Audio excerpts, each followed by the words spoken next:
bienvenue dans le podcast Foi et quotidien, parole d'une chrétienne imparfaite, aimée par un Dieu parfait. Aujourd'hui, j'aimerais qu'on parle d'un sujet que beaucoup vivent, c'est le fait de partir, de quitter, de laisser derrière soi quelque chose, pour mieux recommencer ou pour tout simplement recommencer. Et là, je ne vais pas parler de fuite, je ne vais pas parler de Jonas, mais je vais parler de ces moments où Dieu nous pousse à lâcher quelque chose.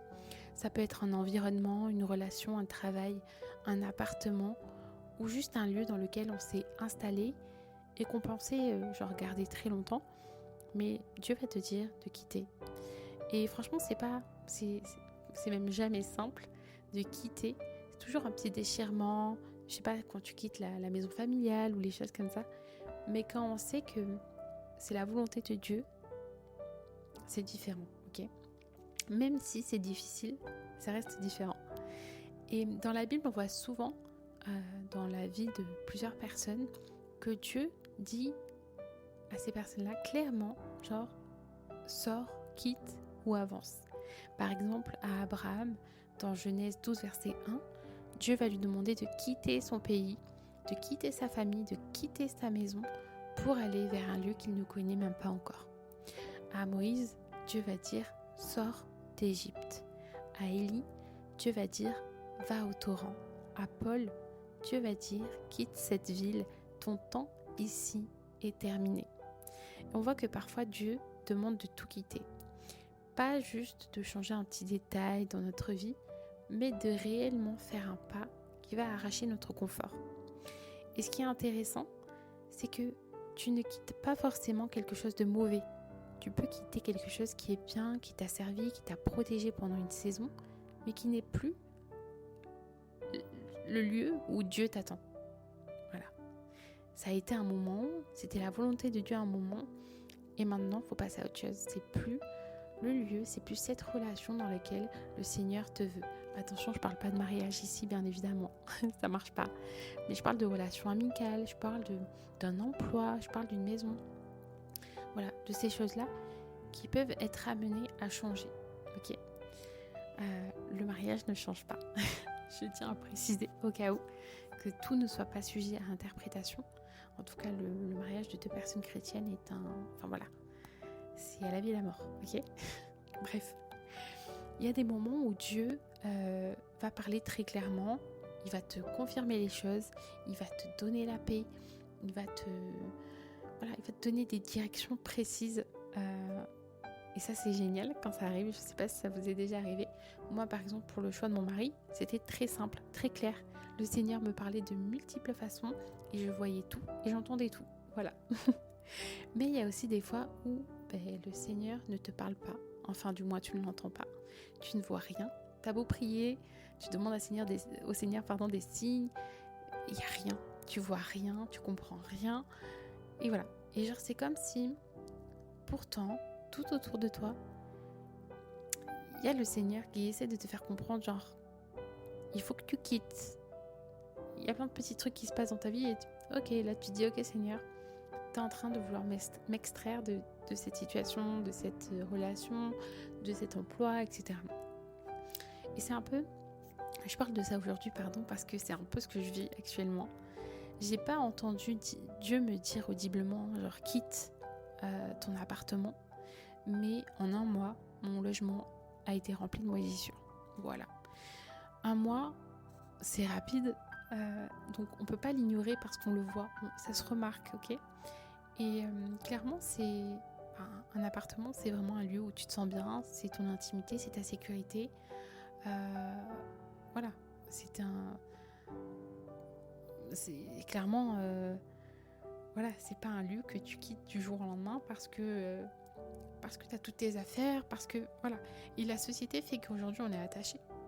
Et on est attaché aux choses qu'on possède, et voilà. Mais là, c'était la goutte de trop. C'était la goutte de trop, pardon.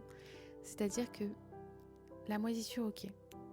Mais la moisissure à outrance, les gouttes d'eau qui ne s'en vont pas, la moisissure dans toutes les pièces, le logement humide, les portes mouillées, c'était vraiment à un niveau Genre, le doudou de mon fils est resté par terre une semaine dans sa chambre. Il était rempli de moisissures. Ma décoration dans mon salon était remplie de moisissures. Des livres, je lis beaucoup. Et ils étaient les couvertures gondolées. Et moi, Dieu sait que je prends soin de mes affaires. Et là, pour moi, c'était la goutte de trop. Le doudou, donc les affaires de mes enfants, et les livres, c'était vraiment genre, ok. Donc en fait, le lieu où on se sent en sécurité, où on a fondé notre foyer, voilà. D'un coup, c'est comme si soudainement, on te dit, ok, tu ne peux plus rester là parce que c'est pas viable. Et voilà, moi, ce qui a fait on a pris cette décision avec mon mari, c'est que nos enfants ont des fragilités au niveau respiratoire et que la moisissure, l'humidité, c'est pas bon. Voilà. Et les enfants toussaient chaque soir. Bref, voilà. Moi, je rigole pas avec ça. Et clairement, on avait la possibilité. Dieu a ouvert des portes différentes. Ça demande du sacrifice, ça demande de l'amour à soi. Mais ça voulait dire quitte, tout simplement. Okay, et pourtant, même s'il ne me l'a pas dit audiblement, je savais que, ok, voilà, Dieu peut aussi parler par les circonstances. Et parfois, il ne va pas nous donner une phrase, il ne va pas nous donner un rêve, il ne va pas nous donner une vision, mais il va simplement te mettre devant une situation où genre, tu n'as plus le choix que de quitter, voilà, tout simplement. Et là, c'est le cas. C'est comme, là, c'est clairement le cas. Notre salle de douche est à refaire entièrement. Bref, il y a de l'humidité partout, les murs sont humides, il n'y a plus de VMC, enfin bref, voilà, barrière sociale. Bref, donc voilà, c'est comme si Dieu, il ne te parle pas audiblement, il ne te dit pas clairement, mais en gros, il te fait comprendre que vas-y, c'est le moment de quitter, tout simplement. Et clairement, soyons honnêtes, si Dieu n'avait pas permis tout ça, je ne serais pas partie. On est bien placé, on a assez de chambres pour la famille entière, on avait de la place pour recevoir. Mais voilà, je crois que parfois, Dieu peut être amené à utiliser la manière forte pour nous sortir de ce qu'on n'aurait jamais quitté par nous-mêmes, tout simplement. Clairement, on vit dans un monde, dans une société où on aime posséder. On aime avoir des choses, on aime garder au cas où. On s'attache à des objets, on s'attache à des souvenirs, on accumule pour combler un vide parfois intérieur. D'ailleurs, moi, quand j'étais plus jeune, c'est ce que je faisais. Quand j'allais mal, j'achetais pour combler. Et bref, voilà, c'est grave, mais Dieu se sert de plein de choses et heureusement, il nous montre pour qu'on puisse le changer et guérir et avancer avec lui. Et vraiment, plus on avance avec le Seigneur, plus il nous restaure, plus il restaure notre cœur et plus il nous mène à l'inverse finalement. Parce que moi qui amassais, entre guillemets, avant, j'apprends à me déposséder et parfois le Seigneur fait de manière soudaine comme là. Et c'est pas pour, je sais que c'est jamais pour me faire du mal ou me priver de quelque chose, mais vraiment pour nous rendre libres finalement. Parce que parfois ce qu'on pense, entre guillemets, posséder, c'est ce qui va finir par nous posséder, comme un joug. Et le Seigneur, il veut pas qu'on soit sous un joug. Et donc, il nous invite à lâcher un objet, à lâcher une habitude, à lâcher un lieu, à lâcher notre sécurité, à lâcher une relation. Et pas pour nous rendre plus pauvres ou pas pour nous faire du mal, mais pour nous rendre libres, pour nous alléger, pour nous préparer à la suite, pour faire entrer la suite en fait, tout simplement. Il y a besoin de faire de la place parfois pour la suite, pour la saison suivante. Et parfois c'est difficile parce que Dieu ne te donne pas de feuille de route. Il ne te dit pas genre prends la prochaine sortie à droite, marche 200 mètres et tu verras ma volonté. Ce serait tellement plus simple. Mais non, majoritairement le Seigneur va te dire avance. Et voilà, toi tu veux bien faire, tu veux lui obéir, tu veux pas te tromper, tu vas te poser 1000 questions, tu vas te dire est-ce que je suis en train de faire ma volonté ou est-ce que je suis en train de faire ta volonté Seigneur ? Est-ce que je me trompe ? Est-ce que c'est le moment ? Est-ce que je fais un faux pas ? Qu'est-ce qui va se passer ensuite ? Parce que nous on voit pas le après, donc forcément quand tu vois pas le après, c'est compliqué. Mais quand tu sais que Dieu est souverain, qu'il est au-dessus de toute chose, voilà. Tu sais que dans tous les cas, le Seigneur a des projets de bonheur et non de malheur pour toi. Et donc, tu sais que même si tu perds, vous savez cette image de Jésus qui tend un C'est la petite qui a un nounours dans ses bras et Jésus derrière son dos, il a un grand nounours, un énorme nounours. C'est toujours dans le fait que le Seigneur va te rendre plus encore. Comme Job. Job a tout perdu, mais il a été rétribué. Là, c'est un peu ça. Et pendant ce temps, tu dois quand même quitter ce qui est stable. Tu dois, par exemple, quitter ton emploi que tu maîtrises, avec qui tu as des bons collègues, tu es bien et tout. Et le Seigneur, d'un coup, va te dire, ok, tu dois quitter parce que ta saison là-bas est terminée. Et quand tu comprends pas, parfois, c'est des choses difficiles qui se passent pour que tu sois amené à quitter de force. Quitter un appartement où tu es bien, tu le ferais pas de toi-même. Quitter tes habitudes quand tu es en sécurité et tout, tu sais comment ça fonctionne et tout, t'as pas envie de quitter, t'es bien. Quitter ce que tu maîtrises pour entrer dans quelque chose que tu ne connais pas, c'est forcément déstabilisant. C'est comme, personnellement, avant du coup mon mari, j'étais dans une relation toxique. Les gens ne comprennent pas tout ce qui est en prise et tout ça, et je comprends que les gens ne comprennent pas. Moi je l'ai vécu, donc je le comprends.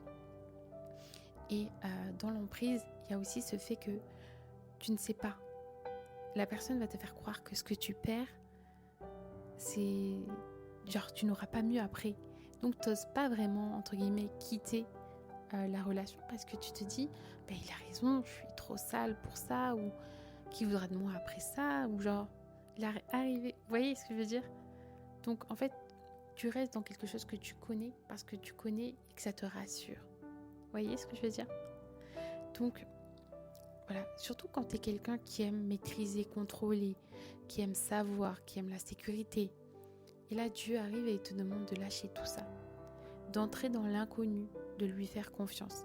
Et c'est pas évident, qu'on se le dise, ce n'est pas évident. Genre, peut-être que Dieu t'a déjà fait abandonner des études, quitter pour... Et là, tu te dis, mince, je suis dans la saison du flou.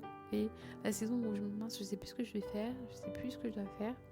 J'ai besoin d'argent, donc je vais aller travailler, mais... Seigneur, et t'as pas de liste, de feuille de route, t'es là, ok, j'ai abandonné mes études, j'ai tout perdu, et là je me retrouve sans rien, entre guillemets. Mais en fait, c'est une bonne chose, parce que parfois Dieu nous fait quitter. Et j'ai noté quelques pourquoi, ok. J'ai noté en premier, parce que tout simplement la saison est finie, ça veut dire que ce qui fonctionnait ne fonctionne plus. Dieu t'a appelé là-bas à un moment, t'as fait ce que tu devais faire et maintenant tu dois partir ailleurs, tout simplement. Voilà, c'est tout simple. En premier, j'ai noté ça. La saison est finie, tu passes à autre chose, tu vas entrer dans une nouvelle saison et c'est ok. En deuxième, j'ai noté que parfois, on est tellement dans notre confort de vie que on n'avance pas. Parce qu'en gros, ta sécurité, ce que tu connais, va devenir une prison pour toi. Ça va pas te pousser à aller vers quelque chose que tu ne maîtrises pas. Et moi, je me reconnais énormément là-dedans parce que mes habitudes, ça me rassure et j'ai du mal à sauter le pas dans certaines choses et le Seigneur me pousse. C'est horrible parce que vraiment, il me pousse dans mes retranchements. En troisième, j'ai noté parce que Dieu a quelque chose de mieux. Donc toujours avec cette image de la petite fille qui a une fleur par exemple dans les mains et Dieu a un bouquet de fleurs et il va lui donner plus. Ok ? Donc voilà, même si toi tu vois rien pour l'instant, Dieu voit tout, Dieu sait tout, il est au-dessus de toi, donc lui il sait mieux que toi. Et c'est pas simple, il faut lâcher prise, et vraiment lâcher prise c'est vraiment le mot qui résonne depuis l'année dernière en moi, donc 2024, 2025, et on est fin 2025 et ça résonne toujours en moi. Donc vraiment voilà, parfois Dieu te demande simplement de lâcher prise. Fais-lui confiance, remets tout entre ses mains, arrête de vouloir tout contrôler. Et je me parle à moi. Également, j'ai noté que parfois, rester te ferait plus de mal que partir. Et là, je parle des relations, que ce soit amicales ou des relations amoureuses, etc. Quand c'est pas la volonté de Dieu, ça sert à rien de forcer. Et même si toi, tu n'as pas conscience que rester te ferait plus de mal que de partir, Dieu veut que tu le fasses. Et si tu ne comprends pas de la manière simple, il va te montrer d'une manière différente. Ok ? Je peux vous dire que Dieu est fort. Voilà. Et si tu ne le vois pas, il va te montrer. Également, j'ai noté un dernier point. Parce que tu ne partiras pas si Dieu ne te poussait pas un peu. Et il le sait. Et clairement, c'est ça pour moi, pour l'appartement. Enfin, pour nous, parce que je parle de moi. Mais quand tu es une seule chair avec une autre personne, c'est le nous. Quand tu as une famille, c'est le nous. Donc clairement, c'est ça. On ne partirait pas de notre appartement si Dieu ne nous avait pas poussé plutôt à le faire, clairement. Parce que c'est la stabilité, parce que, voilà, tout simplement. Et moi, je veux vous rappeler que quitter, ce n'est pas perdre. Que ce n'est pas parce que tu quittes tes études que tu échoues. Ce n'est pas parce que tu recommences à zéro que tu es quelqu'un de pas fiable ou je ne sais quoi. Non, c'est pas parce que tu abandonnes quelque chose que c'est mal. Quitter, c'est obéir. Et parfois, quitter, c'est dire à Dieu, Seigneur, je te fais confiance plus qu'à ce qui me rassure. Quitter, c'est un peu comme enlever l'ancien stole pour que Dieu puisse déposer un nouveau fondement. Et parfois, Dieu détruit le nid pour que tu apprennes à voler. Et ça fait mal, mais c'est nécessaire. Parce que, imaginez un oiseau, la première volée, il est dans le nid, il est en sécurité. Il sait que là, il y a sa maman qui vient de donner à manger tous les jours. Il est là, il est en sécurité avec sa famille, ses frères et sœurs, rien. S'il ne prend pas le premier pas, il ne fait pas ce petit pas de foi que de sauter dans le vide pour voler, il ne fera pas, jamais. Je me demande même si c'est pas leur mère qui les pousse. Là, imagine que c'est Dieu qui te pousse. Avec Dieu, on ne recommence jamais à zéro. On repart pas vraiment à zéro. Tu repars avec tout ce que Dieu a cultivé en toi. Tu es plus mature, tu es plus sage, tu es plus conscient des choses, tu es plus solide. Dieu t'a parlé, même si c'était des choses difficiles. Même si, voilà, tu arrives avec ton vécu, tu arrives avec ton discernement, ta foi, tes leçons, ta transformation. Et Dieu ne te fait jamais recommencer pour te vider de tout. Il te fait recommencer pour t'établir autrement. Il n'efface pas ton passé, il le recycle. Et moi, le passé fait la personne que je suis. Le passé fait qui je suis aujourd'hui. Et sans mon passé, je ne serais pas qui je suis aujourd'hui. Donc même si mon passé est compliqué, même si mon passé est difficile pour moi, je ne sais pas si je serais la personne que je suis aujourd'hui. Donc, aujourd'hui, je bénis Dieu même pour ce que j'ai vécu avant et qui était difficile, sans quoi je ne sais même pas si je serais avec le Seigneur, puisque j'ai pas été élevée dans une famille, vous voyez. Donc voilà, j'apprends à être reconnaissante en tout temps, en toutes circonstances, et c'est pas évident, mais je crois que Dieu veut qu'on cultive ça, cet esprit de reconnaissance envers lui, pour le bien comme pour le mal, pour les circonstances difficiles comme les bonnes, et voilà, le Seigneur est bon. Donc voilà, si en ce moment tu traverses une période où tout semble s'écrouler, ou si ce qui te rassurait disparaît, ce qui était stable se fissure, tu n'es pas en train de perdre, tu es en train d'être redirigé. Dieu n'aura jamais sans un dessein d'avenir. Il n'ouvre jamais une porte en te laissant dehors. Il n'affaiblit jamais sans reconstruire. Et parfois, il va couper pour guérir, il va déraciner pour replanter, il va déstabiliser pour reconstruire tout simplement. Et toi, Dieu te demande juste, parfois, de lâcher prise. Et vraiment, c'est jamais pour nous faire du mal. Voilà, comme je l'ai dit, le Seigneur, il a des projets de bonheur et non de malheur pour nous. Et la parole, elle dit que tout concourt au bien de ceux qui aiment Dieu. Donc, quoi qu'il advienne, le bon, le mauvais, tout concourt à ton bien. Tu en ressortiras toujours plus proche du Seigneur. Et même les choses difficiles, franchement. Voilà, tout simplement. Le Seigneur veut que tu quittes pour mieux recommencer. Et parfois, c'est pas simple. Ça demande un sacrifice, comme là pour l'appartement pour nous. C'est un sacrifice. On sacrifie notre intimité, on sacrifie le temps d'un temps, le temps de Dieu. Et on se laisse conduire par le Seigneur. Et le Seigneur sait mieux que nous. Soyez bénis.